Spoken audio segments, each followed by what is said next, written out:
I'm recording this on April 1st of the year 2020. So we are right in the middle of the coronavirus pandemic.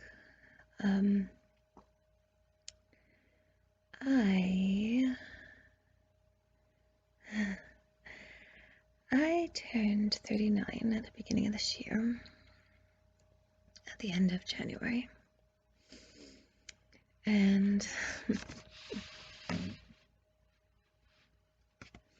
it's a little better, sort of. One of the things that I've been thinking a lot about is what I would like to do with how I'd like to spend the last year of my 30s. And one of the things that has stood out for me is that I wanted to try to find a way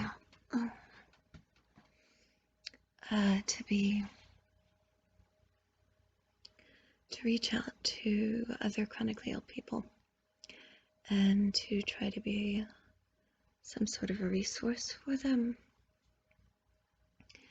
The last few years have been very difficult for me health-wise. Really, the last decade has been pretty bad.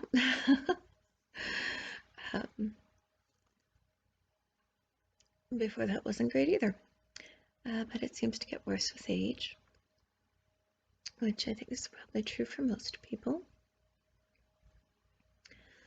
And this is something I've had in the back of my mind for a while, that I would kind of do a podcast specifically geared towards chronically ill people.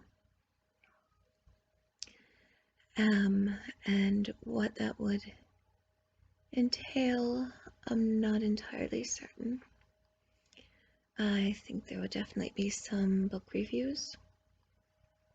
I think that there will be some hints and ideas and hopefully inspiration, and just some kind of practical living advice. And so it's been in the back of my mind for a while. I haven't done anything with it, and I have just decided to take this moment to do it. I'm actually pretty unwell right now for a number of reasons, and that's part of why I kind of found myself thinking, oh well, when I feel better, I'll put something together. But that seems totally against kind of the whole idea. Because this is me.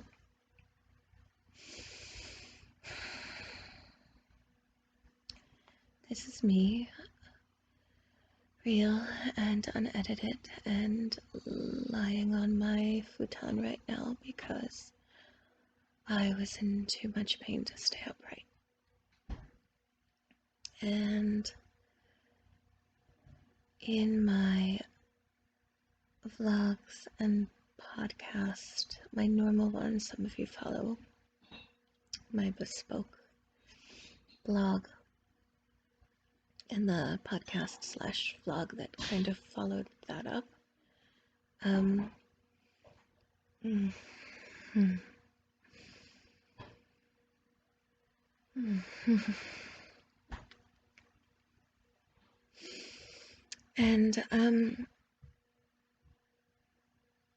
sorry, pain. I always try to be really honest about my struggles, and I try to make sure people know that that's there, but I try not to have that be the focus, because that's not the point for me. The point for me is to look at the things that I'm grateful for, and to pay attention to them, to draw more attention to them, and to be able to look back myself and look at, you know, a life well lived, I hope. I try to be honest about my struggles, but I don't focus on them. And I think that this will be more, there will be more focus here on the not so nice side of things. I have found in recent years that it's been helpful to me to talk and share with other people who have similar experiences. And so I want to share that with others and reach out to others. So one of the things that's on my mind is that during this pandemic that's obviously making people so anxious and causing so much turmoil, it's causing pain and suffering and death and grief all over the world. It's interesting the way things are different for chronically ill people and the way that they are the same. So, for one thing, if you're already horribly sick, I bet you're taking it really seriously. And I bet you started taking it really seriously a lot sooner than anybody else did. I know that we've been in isolation since before most people went into isolation because the risk was just too great. So I know that we don't have the luxury of not taking it seriously. At the same time, I know that for me, I think I have more resources than a lot of people do to deal with isolation and being homebound, because that's been a big part of my life.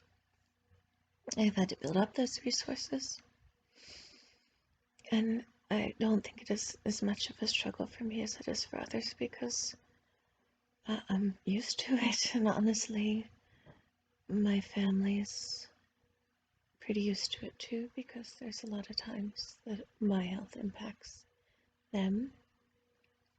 And also, we have others in the house with chronic health issues. That's another thing that I'll be talking about throughout the podcast is caring for the chronically ill, including doing so when you yourself are ill, and including children. I will try to protect the privacy of my family, so my struggles I'll probably talk about very frankly because I'm comfortable with that, but I will probably be more vague about others. So I'm thankful for the resilience that my life has taught me at this point. I'm thankful for that. I'm grateful. not grateful for the experiences. I got it. I have to admit, I'm not. I've never wanted this to be my life, but there are things that have come out of it that have helped me. And that's one of them, having a level of comfort with being at home for long periods of time, knowing how to entertain myself, how to cope with the social isolation. My children are very resilient as well, because there have been a lot of times in their lives where I've not been able to entertain them, and they're very self-motivated and lifelong learners, as far as I can tell so far. And so they're good at entertaining themselves as well, and at being at home. So those are kind of the good sides about it, and I think that for most of us who are home a lot, we try to set up our homes and our lives to accommodate that and to be places for hope and healing. On the downside, one of the things that I'm going through right now, the reason I'm lying here instead of sitting up talking to you, is I am having medical issues, and I can't go get treatment because I am seriously immune compromised. I cannot go out into the world right now, and I definitely cannot go to a medical facility. It would not be safe. And I've been advised by my doctor that until all of this is passed, unless it's literally a matter of life and death, I should not seek medical care in person.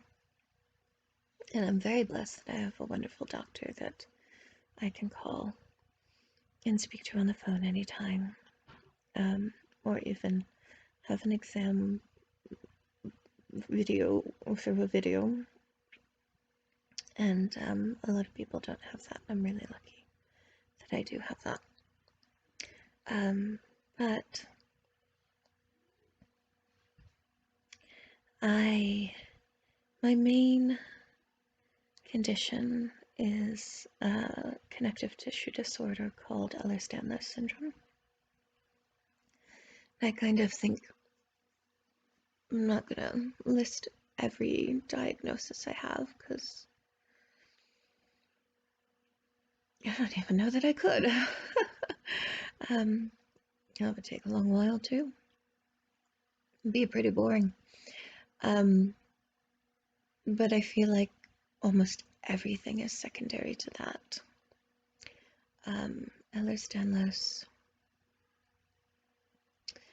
the support groups, and even doctors tell you the way to describe it, to explain to people, is that your body isn't built right. So it's a deficiency or deformity of collagen, which is what builds up your connective tissue, which is through every system in your body. Every single system. So everything's built wrong. It's like building a house and having the foundation be completely faulty. And so anywhere in that structure can give out at any time. And that's realistically what happens to our bodies. And you never know what it's going to be. Fun and exciting. It could be problems with your brain or your heart or your wrist or a toe or anything, just anywhere. So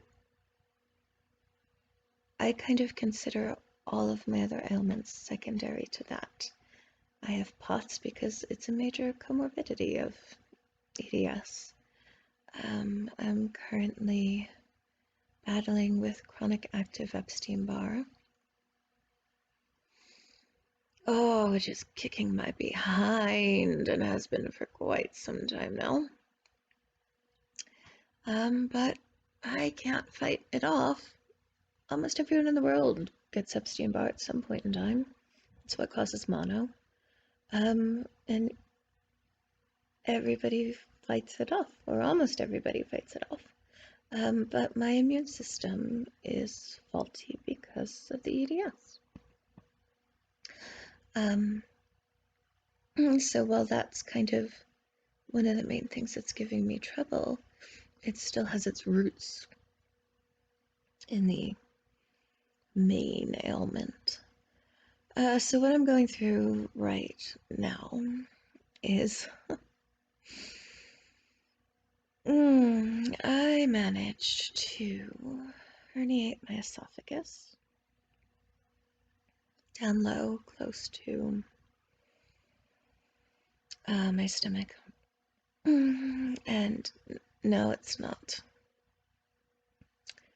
The valve to close my stomach isn't working properly, and acid is leaking, causing an ulcer. So that's my fun for this week. Or the last couple of weeks I've been dealing with, and it's just been getting worse. I'm in a lot of pain a lot of the time, not sleeping well, and I cannot go seek help from a specialist because I can't go into a medical environment right now. So I am doing my best to cope at home and to treat it at home. My doctor's sending me supplements and all sorts of things in the mail. They haven't come yet. In the mail, so we don't have to go anywhere. And I was given a technique to try to readjust my esophagus. It's not at all pleasant, but it does sometimes help. And otherwise, I am just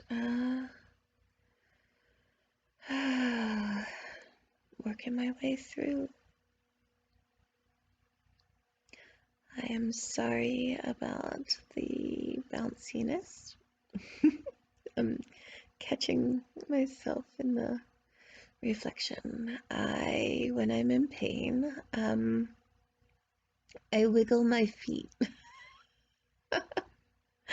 I don't know why. It's something I've always done when I can't sleep and when I'm in pain. I kind of bounce my feet.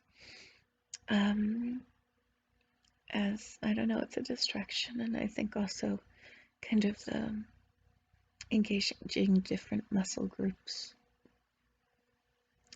sometimes helps kind of short circuit the pain signals.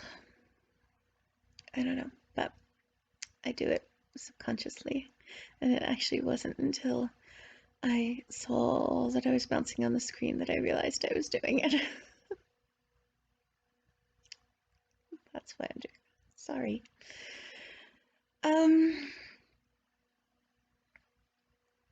So in addition to the pain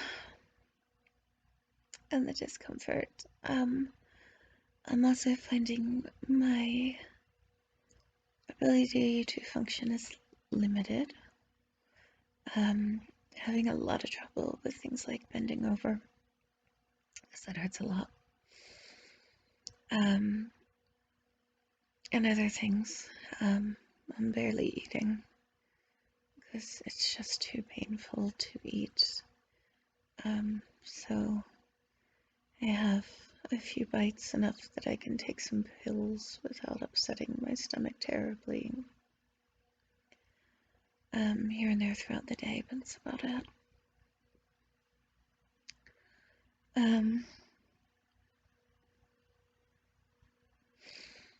But as upsetting as it is to be dealing with the pain and as debilitating as things are, one of the hardest parts for me to come to terms with is the expectations of myself and of life right now.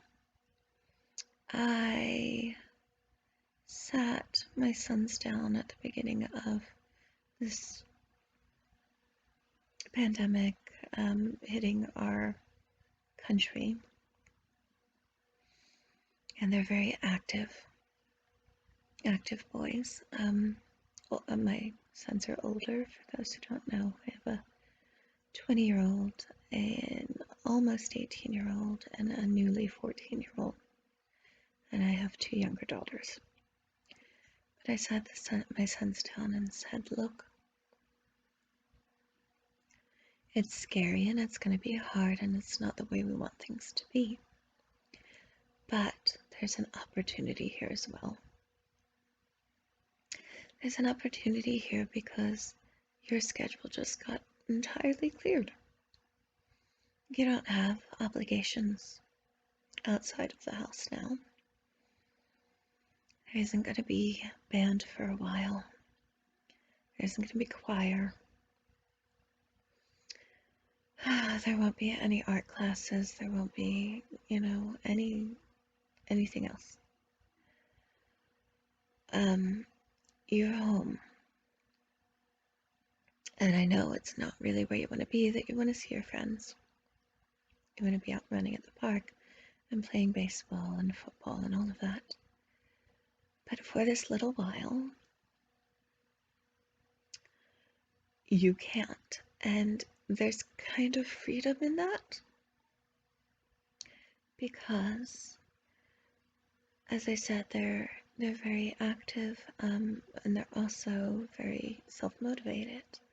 And I know that they had a lot of things that they want, a lot of projects that they wanted to work on that they didn't have the time for because they were out in the world. So I said to them, take this opportunity, look at, there are blessings in it as well. Take this opportunity and start looking at some of those things you want to do. And so there's been a lot of stuff going on, a lot of projects. Art being made, music being made, new instruments being learned, old instruments being rebuilt. Room long overdue for cleaning being cleaned.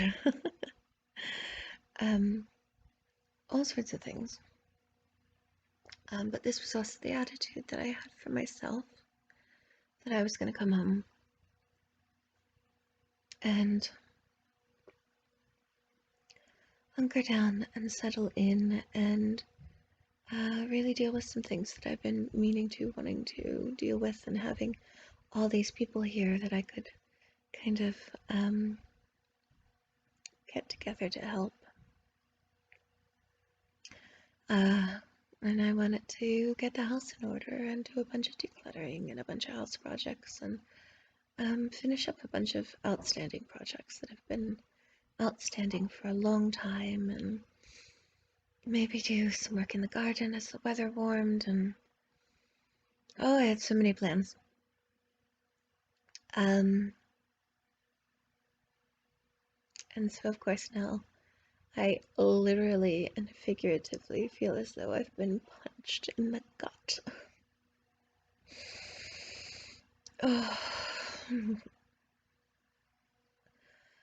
Oh, especially right at this moment. Ow.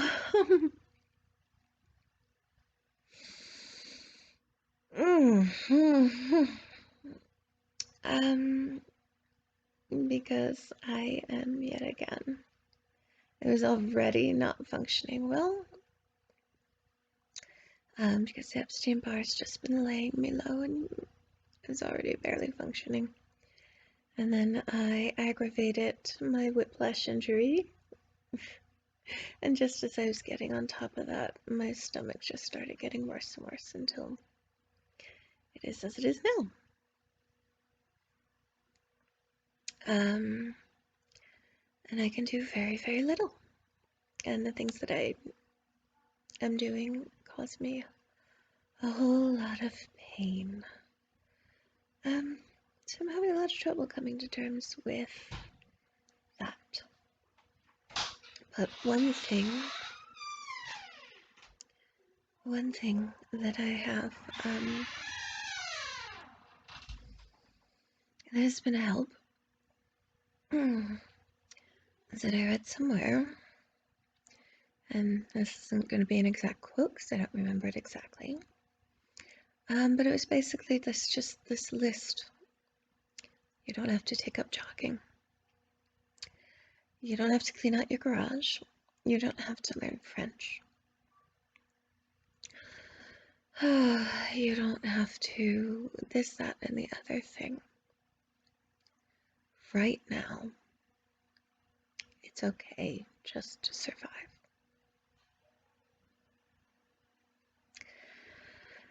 So, I keep telling myself that right now, it's okay just to survive. So that's my goal. And maybe that could be your goal too. And we'll see where we come out at the other end.